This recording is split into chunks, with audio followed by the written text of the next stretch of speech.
نبی پاک صلی اللہ علیہ وسلم کا فرمان ہے، صحیح بخاری کی حدیث نمبر 41 ہے، حضرت ابو سعید خدری رضی اللہ عنہ حدیث کے راوی فرماتے ہیں، حضور نے فرمایا اذا اسلم العبد فحسن اسلامه يكفر الله عنه كل سیئۃ كان ظلفها۔ حضور نے فرمایا کہ جب کوئی بندہ اسلام لاتا ہے اور اس کا اسلام اچھا ہو جاتا ہے، دل سے جان سے اسلام قبول کر لیتا ہے اور اسلام کے اصولوں پر صحیح عمل کرنا شروع کر دیتا ہے، تو اس نے جو گناہ پہلے کیے ہیں وہ سب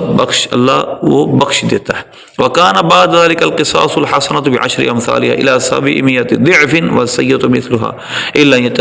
أَن يَتَجَاوَزَ اللَّهُ عَنْهَا۔ اور اس کے بعد قصاص ہوتا ہے، بدلہ ہوتا ہے۔ ایک نیکی کا بدلہ 10 گنا سے لے کر 700 گنا تک ہوتا ہے، اور ایک گناہ کا بدلہ اسی کے مثل ہوتا ہے، مگر یہ کہ اللہ اس کو ہی معاف کر دے، یعنی اگر اس کو ہی معاف کر دے تو وہ بھی اللہ کے ذمہ کرم پر ہے۔ تو جب کوئی اچھا مسلمان ہو جاتا ہے، اپنے اسلام کے عقیدے ٹھیک کر لیتا ہے اور اسلام کے صحیح طور پر دل سے اس کو اسلام کو مان لیتا ہے، جو بھی وہ نیک عمل کرتا ہے اس کا ایک نیکی کا گناہ 10 گنا اجر اور 700 گنا تک جاتا ہے، اور گناہ کرتا ہے تو اس کا اسی کی مثل ہے، مگر یہ اللہ اس کو بھی اگر معاف کر دے تو اس کا کرم ہے۔